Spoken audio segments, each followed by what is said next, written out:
தினமொரு வசனம். ரோமர் 12வது அதிகாரம் 18வது வசனம்.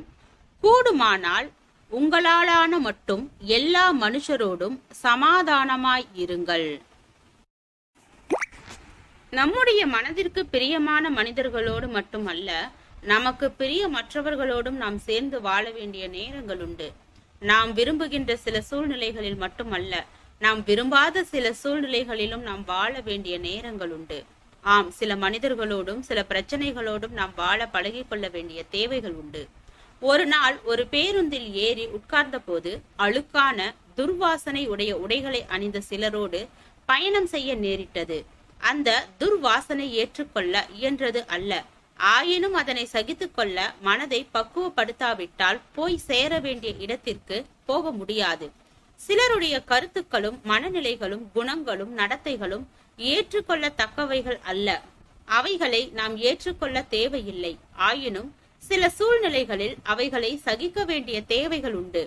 குடும்ப சூழ்நிலைகளிலும் உறவுகளின் நடுவிலும் சபை மக்கள் மத்தியிலும் இணைந்து பணிபுரியும் இடங்களிலும் நம்முடைய உள்ளம் விரும்பாத நிலையிலும் சகித்துக்கொண்டு பொறுத்து கொண்டு வாழ பழகி கொள்ள வேண்டிய தேவைகள் உண்டு. யூதாசை கொஞ்ச காலம் இயேசு பொறுத்து கொண்டார்.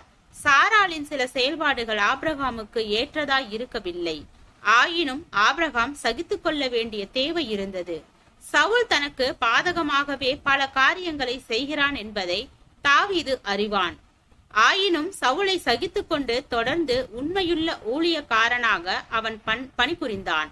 ஆம், எல்லாரும் நம்முடைய இருதயத்திற்கு ஏற்றவர்களாக இருக்க வாய்ப்பு இல்லை. ஆயினும் சில நல்ல நோக்கங்கள் நிறைவேற வேண்டுமானால் நம்மை தாழ்த்தி கொண்டு அவர்களோடும் சேர்ந்து செயல்பட நம்மை ஆயத்தம் பண்ணிக்கொள்ள வேண்டியது அவசியம். தேவனோடு உள்ள நல்ல உறவுகளில் நாம் வலிமையாயிருந்தால் அந்த நல்ல உறவினை அனுபவித்து மகிழ்வதற்காக சில கசப்பான விளைவுகள் தரும் உறவுகளை கூட நம்மால் ஏற்றுக்கொண்டு சகிக்க இயலும். ஜெபம். தேவனுக்கு ஸ்தோத்திரம். தேவனே, நாங்கள் எங்களுடைய வாழ்க்கையில் எல்லா சூழ்நிலைகளையும் ஏற்று தேவனுக்கு பிரியமான பிள்ளையாக வாழ கிருபை பாராட்டும். ஆமென்.